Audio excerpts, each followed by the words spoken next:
Again, I just want to say hi and thank you so much to Hartford Street for having me here. I really appreciate the opportunity.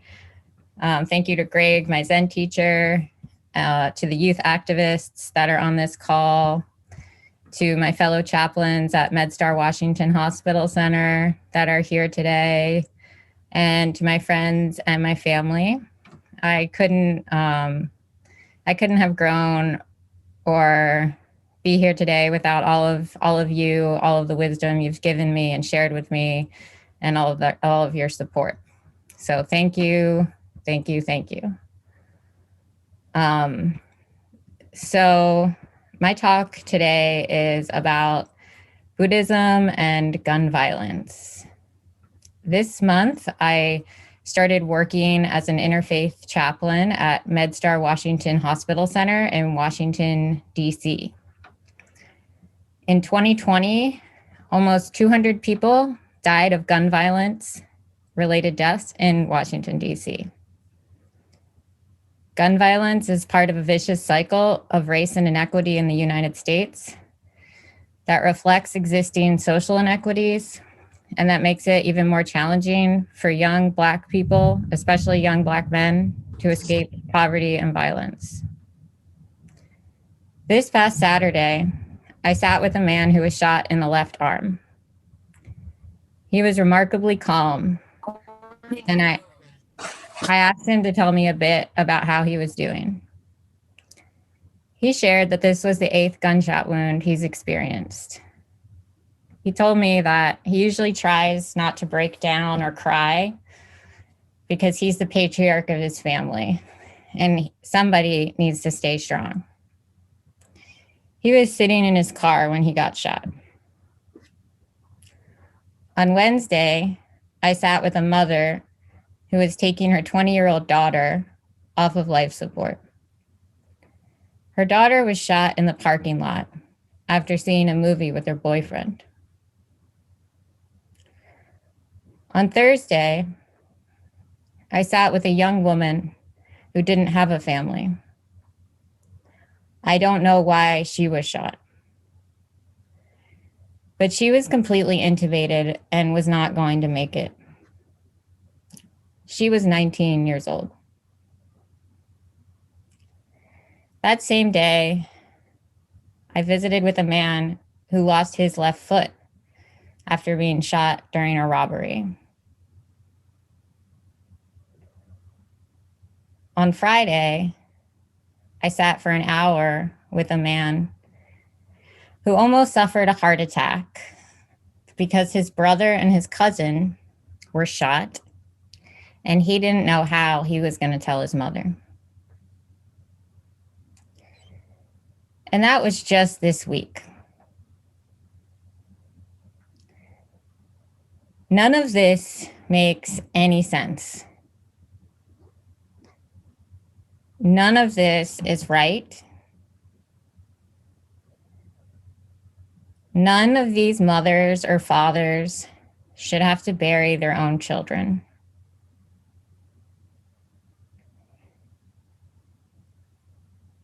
And yet, this is what's happening in our country, in our cities, in our communities, every single day.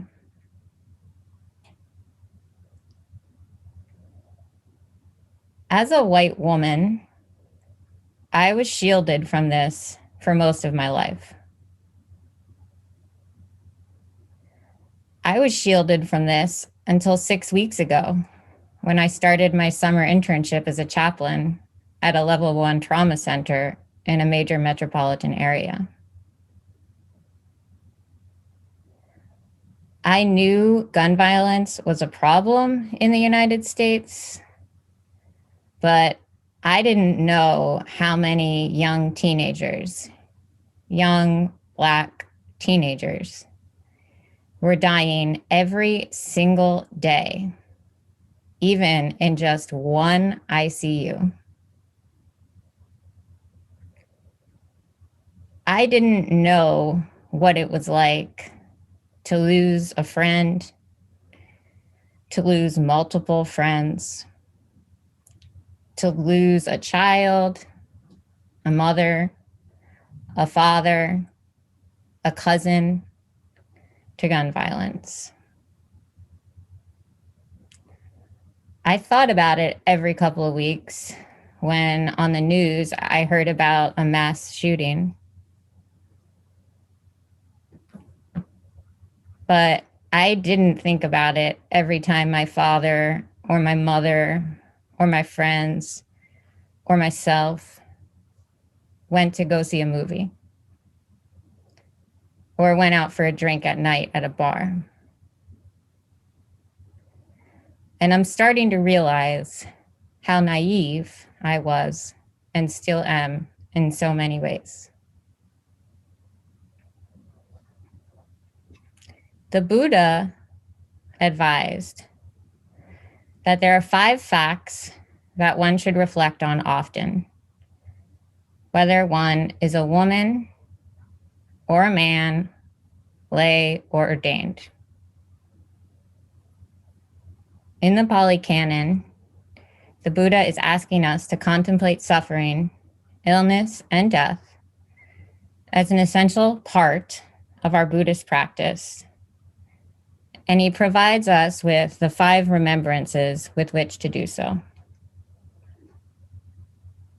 These remembrances are as follows. 1, I am sure to become old. I cannot avoid aging. 2, I am sure to become ill.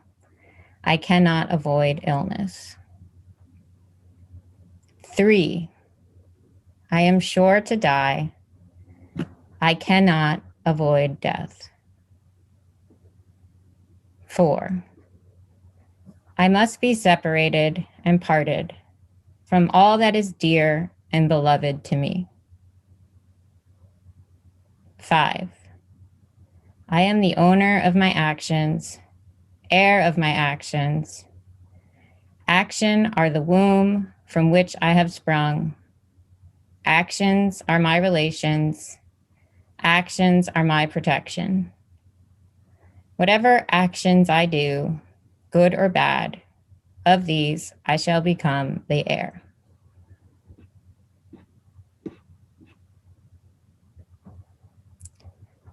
I've been thinking about this text quite a bit. Thinking about the spiritual value in all of this suffering I'm witnessing. I may be growing as a person from my experiences in proximity to so much pain and loss. I definitely hug my mom more, tell my family that I love them, and appreciate the insignificance of some of my own troubles in the scheme of things. I've grown closer to the divine nature in all of us that is capable of holding all of this pain.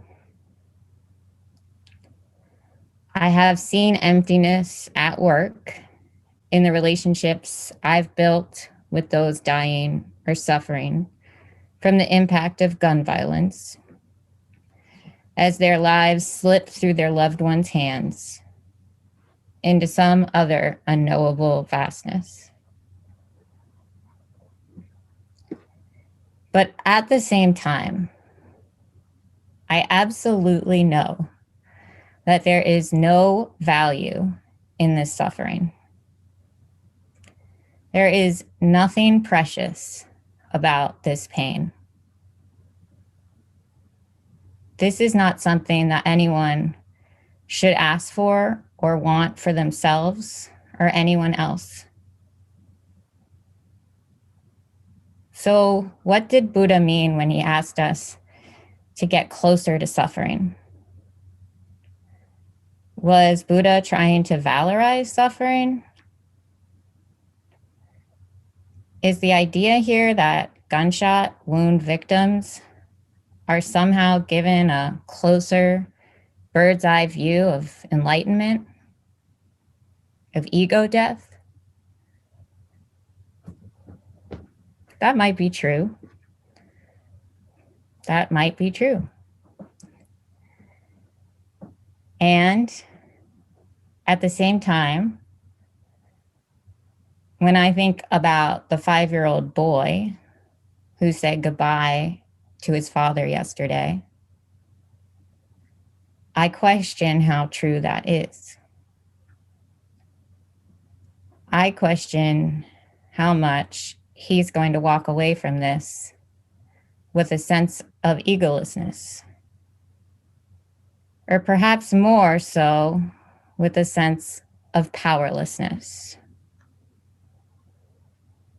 Is powerlessness the same thing as egolessness? Is the suffering that Buddha asked us to contemplate, our gunshot wounds, gun violence, is that suffering? Is that what the Buddha meant? I don't know. I really don't. I know I feel a sense of deep sadness. And I know that there is no place in my heart that feels like what happened to any of these individuals was a good spiritual lesson. I do think that as a white woman coming closer to this pain has been a good spiritual lesson for me, a lesson about the things I take for granted. But I definitely don't need that lesson at such a cost. I would never ask a 5-year-old to lose his father so that I can learn a bit more about pain and impermanence. So I guess my point here is just an encouragement to dig a little bit deeper into the mystery.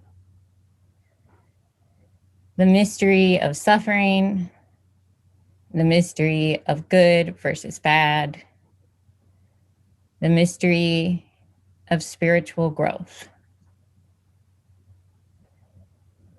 And as we're digging, to ask questions about how our own experience relates to the experience of others. Countless times as a Buddhist, interacting in interfaith circles, I get asked, oh, the Buddhists, they don't have any problems, right? They're peaceful people. They're not like the Christians. I usually laugh when I hear this, and I try to explain that this is absolutely not the case. Buddhists have as many struggles as any other religious denomination. And it's incredibly important that each of us who embody this tradition recognize our own imperfections and areas of growth.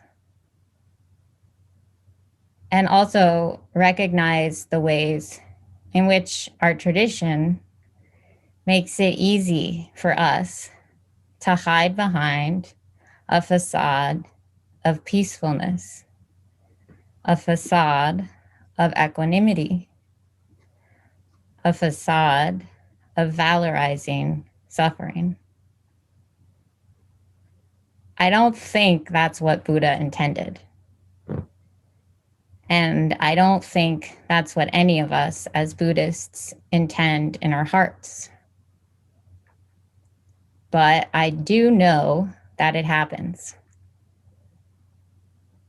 That too often we can brush off suffering as just a necessary growth edge on our path to enlightenment,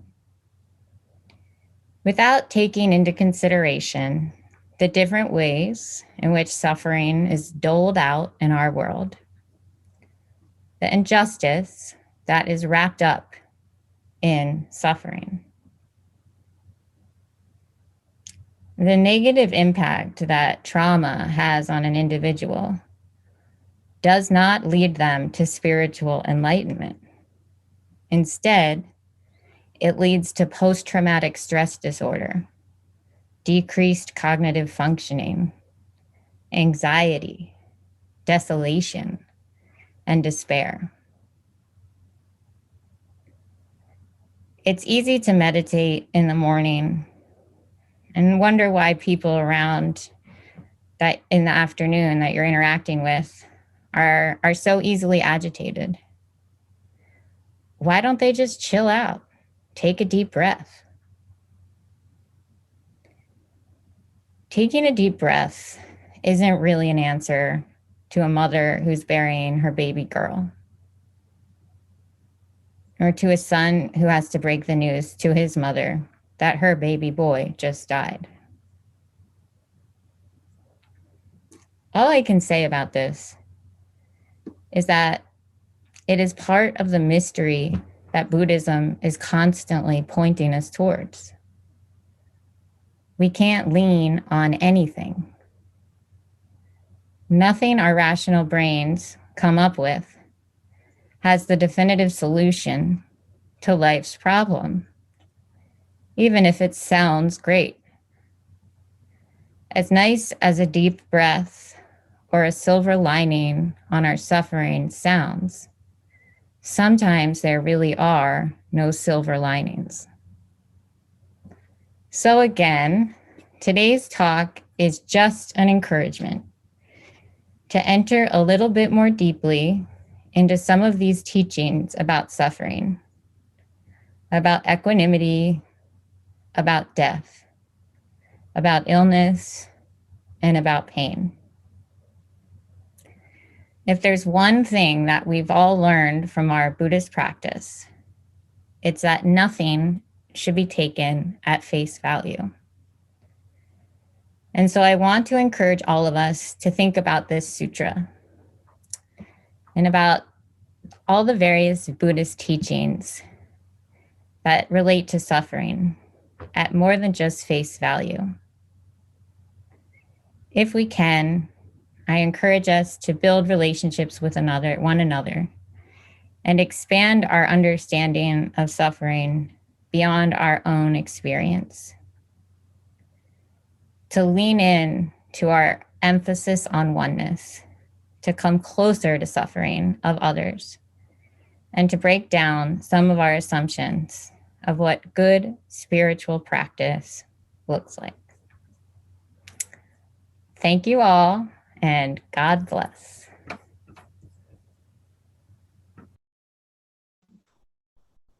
If it's okay, could we do a little question and answer or a few statements from the group? Absolutely. I'm trying to keep an eye out, but I can only see somebody's screen, so if somebody can just wave your hand until Kim calls your name. I think I see Reverend Mill. I think I heard you invite me to say something, Kato-san. Of course. Ah, okay. Thank you so much, Kim-san. That was a bracing talk. It seems to me that in the oldest stratum of teachings we have from Buddhism, there's a relentless emphasis on counteracting the mistaken and intense investment sentient beings have in a distorted view of reality. Summed up in the list of wrong views, namely seeing something permanent in what is impermanent and so forth. So from that point of view, would you have anything to help us reflect on? In other words, the way we see things is totally screwed up, totally wrong, and Buddha's emphasis on look at old age, look at sickness, look at death, and realize that is always present in your experience. This is very strong medicine, but I just wonder how it looks to you from your place. Right. Well, I hope that's what my talk was about. I hope that I think what, I think I don't know, I think there's some Buddhist teachings about medicine, and medicine can be poison, and medicine can also be just the right thing. I don't remember that koan off the top of my head. Yeah. But I think that applies to this as well. I think there's such a thing as too much medicine. That would be my response. Which can be toxic. Yes. Yeah. Thank you.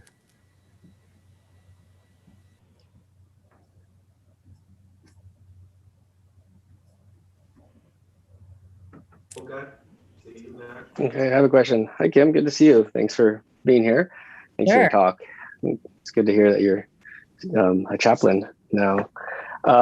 My question's about suffering, because it's and I understand the suffering that you're speaking of is, not helpful at all. Do you believe that there is suffering that's helpful? And I ask this because it's a question that I see in chaplaincy. I see people that might want to be stoic in the hospital, not take the pain meds because they believe that the suffering is sort of, if it's Buddhist, it could be a purification of karma, or it could be penance if from a different tradition.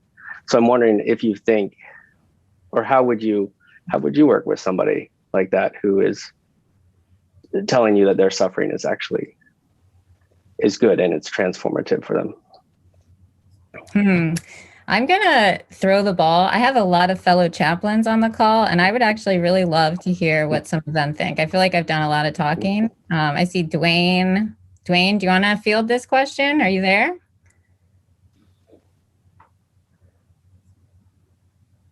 I don't know if he's going to take it. All right. I guess, as a chaplain, my response to that would be just to listen and just to allow that person to have their experience. Part of our training as chaplains is not to encourage that line of thinking. So, but at the same time, not to tell someone else what to feel or what experience they should be having. So I think I would hold it.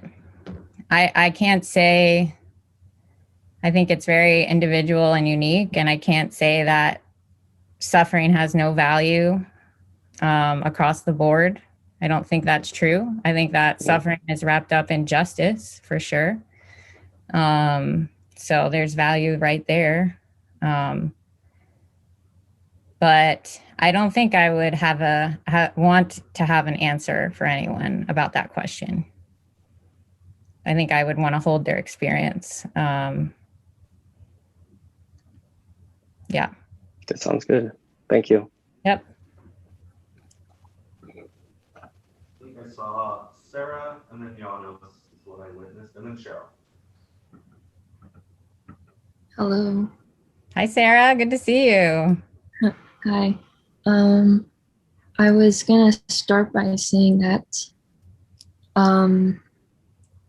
as a young person who has spent, I've spent like a year now working with a group of young people in Boston, and we're trying to address violence in our work pretty consistently. And what I've learned is that before joining that space, a lot of my internal hatred would be centered around the fact that I felt like because I haven't suffered as much as somebody else, that what I'm going through is not important. And I had to let that go, because when you're working with people who have been through gun violence, and I have been in spaces where some of the people have been in direct contact with it, I've realized you have to let that go, because that's not going to be helpful. And you have to take care of yourself in order to be consistently there for other people. And that's been really helpful for me to realize in that space. And And so I would say like my question I brought it up because I know you said that like you realized that some of your problems weren't like as much of a big deal. And I would say like, I would argue a little with that because I realized like talking to some people who have been through a lot, like people have told me like, Sarah, like you do need to like value your own pain and like how it's affecting you and it matters. And I guess my question would be like, have you reflected on like how maybe you've learned to either have you learned to like take care of yourself in that sort of space or like you're trying or like any actions maybe you're taking to like put yourself in that kind of space, or I guess your thoughts on that. Sarah, I am in awe of you every time we talk. I so appreciate what you just shared. That's incredibly important. And I'm glad that you lifted that up. The importance of kind of not self-flagellating because the suffering of others is so intense. And that definitely, I completely agree, does not get us anywhere. And in response to your question, absolutely. Some of the people on this call have literally held me virtually in their hearts or sat with me as I expressed my struggles around doing this work. I've had, our chaplains, we work together as a team to support one another so that we can support others. I couldn't do it without them. We make space to share our own struggles. So I definitely don't want to have folks walk away with the impression that someone's suffering, if it's by comparison not as bad as it could possibly be, it's insignificant. That's not helpful. So I think that there's just a balance. And I think that perspective can help. But as you mentioned, perspective can also create some toxic thought patterns. So I think that with a lot of things in life, it's about finding a balance with how you hold your own suffering. Maybe not leaning into it too much, but also not avoiding it. Thank you, Sarah. I think we saw you next, Jonas, and then Cheryl after Jonas.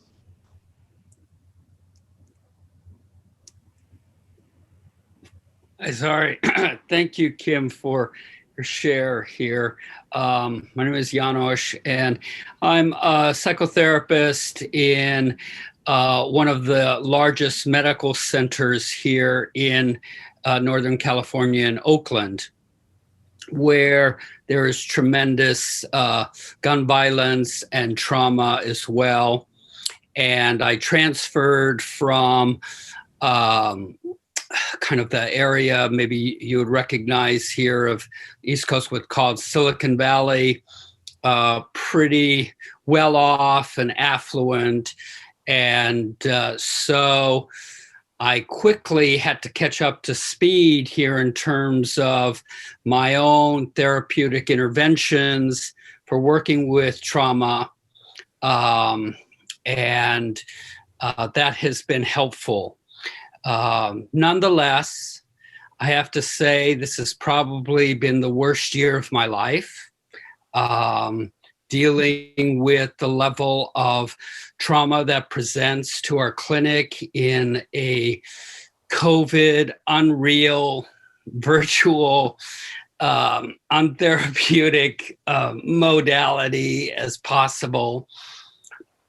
And particularly, I see how it's affected so many youth, and the trauma here in their families. It just brought up so much pain. Reminders here for me in listening to your talk this morning of sort of what I deal with on a daily basis. And I'm grateful for my team, for my that has helped me to support through this time. And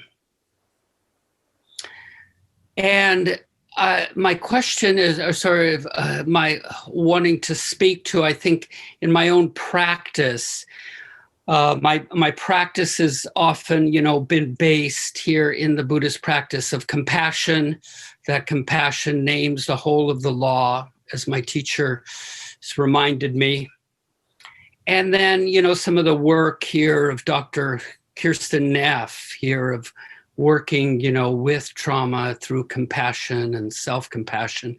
And there's this part of like secondary trauma, we just absorb so much as healers of the trauma of our clients, and then need to kind of seek healing ourselves. And so, my practice is one way of sort of grounding that energy, but also of realizing, that I am suffering as well, and part and parcel of this craziness, of this incredible, cannot understand this whole evil of rise of violence, and and just the inequities and injustice that is rising and hopefully changing, but it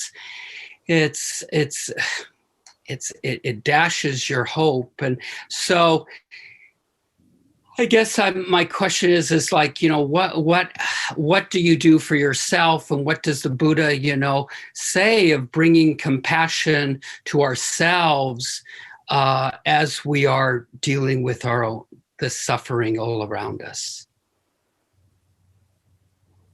Thank you for sharing. I'm not sure that I can quote the Buddha, but I can say what I can do for myself. Maybe somebody else can jump in with some Buddhist teachings around self-love.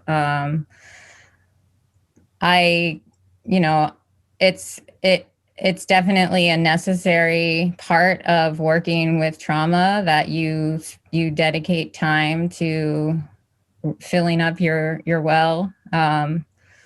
Sleep is a big thing that I do. I talk to my friends.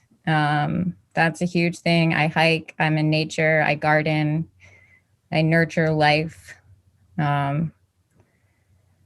So that's what works for me. And I know that it's different for everybody. And I want to uplift that. Yeah, it's incredibly, it's as important as anything else, because we have nothing to give if we don't give to ourselves.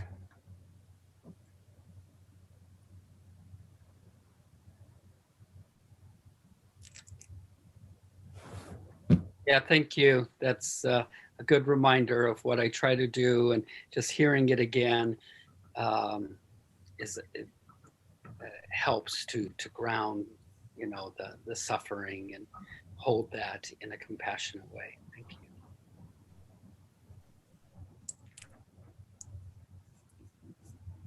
Sheriff Son, I think you were next. You can hear me.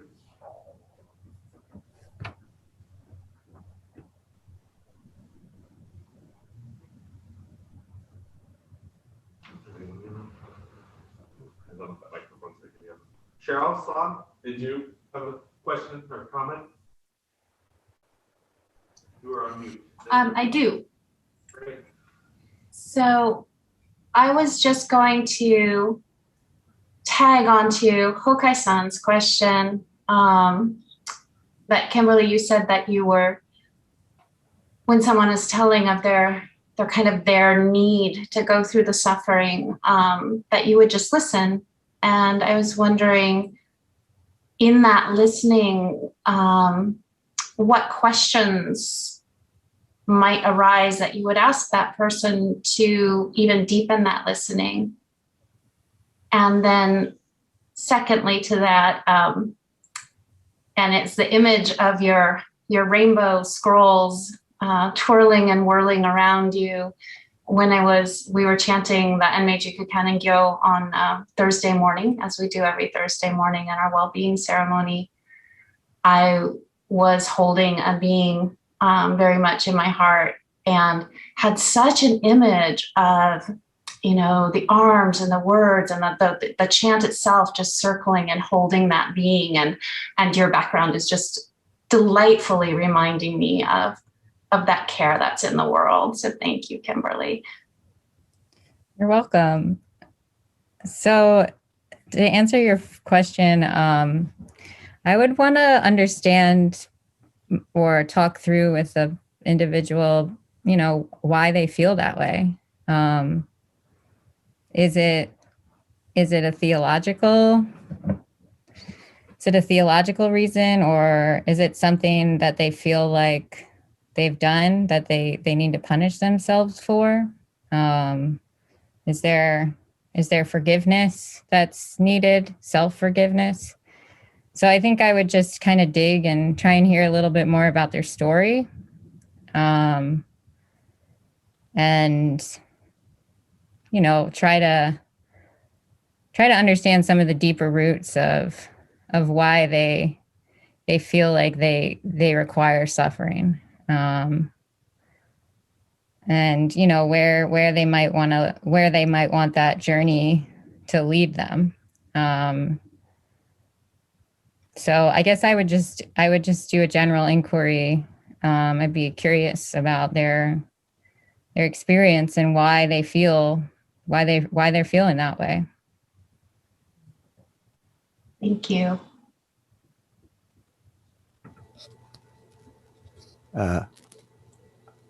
Hello again.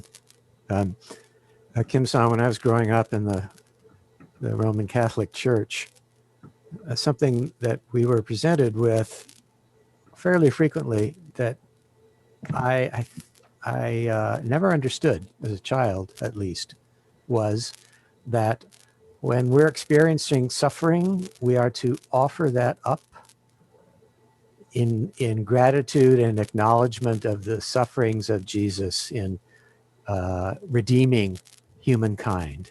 Is that something you encounter, that point of view? And if so, how do you respond to that? Yeah, I've encountered that. I particularly encountered it one time that really resonates with me. I had a patient that was going to be discharged into homelessness and who had a really severe heart condition and required some external medical devices that would be difficult to maintain on the streets. And she was Baptist, and it really actually was for her. She had no family, no one in the world that cared about her, or that was there for her or with her. And for her, that oneness, that resonance with the experience of Jesus was an experience of not being alone. And it brought her a lot of comfort. So together we sort of channeled that that energy, that divine energy, so that she could experience having something that was with her always. And so in that moment, it was valuable. I don't think that it's always valuable, certainly. I think that's kind of the tricky part about all of this, and kind of the point of the whole talk is that it's something that's mysterious and that requires us not to take anything at face value on either side of the fence. So yeah, that's one experience. Thank you. And just a quick reminder that Isanji HSZC, Hartford Street Zen Center, relies completely on your generous donations. Please visit our website or on Facebook to make a donation. We want to thank you, Kim, very much. Thank you for the schedule change. We had a little schedule juggling. I'm so glad we were able to get you here. And hopefully we'll have you back again. I'll be in touch. Thank you. Thank you for having me. Yeah. Thank you to all my friends and family and colleagues and yeah, that came. Appreciate all of you. Kim-san, thank you for joining us. I hope you'll come again. Thank you. You want to take us into Gassho, Kim? We'll go ahead and do our exiting chant.